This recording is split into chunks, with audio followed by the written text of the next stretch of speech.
আজকে আমি উচ্চারণের আরেকটি বিষয় নিয়ে আপনাদের সঙ্গে কথা বলবো। আশা করব এটিও আপনাদের ভালো লাগবে। তাহলে উচ্চারণের নিয়মটি শুরুতে আপনাদের বলে দিচ্ছি, আপনারা খেয়াল করুন।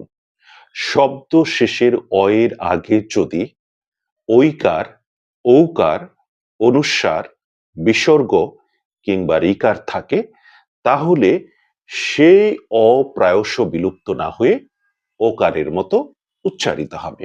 নিয়মটি আমি আবার বলছি, শব্দ শেষের অ এর আগে যদি ঐকার, ঔকার, অনুস্বার, বিসর্গ কিংবা ঋকার থাকে, তাহলে পরে সেই অ প্রায়শ বিলুপ্ত না হয়ে ওকারের মতো উচ্চারিত হবে।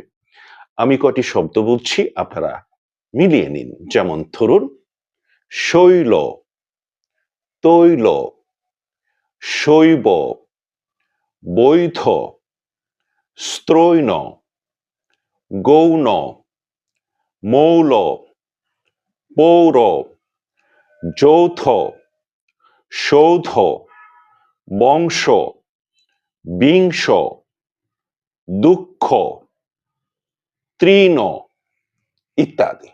এর কিন্তু ব্যতিক্রম আছে। আমি কটি শব্দ বলছি যেগুলো এই নিয়মের ব্যতিক্রম। যেমন দৌড়, পৌষ, বোল, শৌচ, এগুলো কিন্তু ব্যতিক্রম।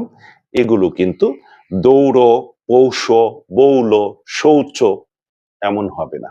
কাজেই ব্যতিক্রমটাও আমাদেরকে মেনে নিতে হবে এবং মনে রাখতে হবে। এগুলোর উচ্চারণ এভাবেই করতে হবে।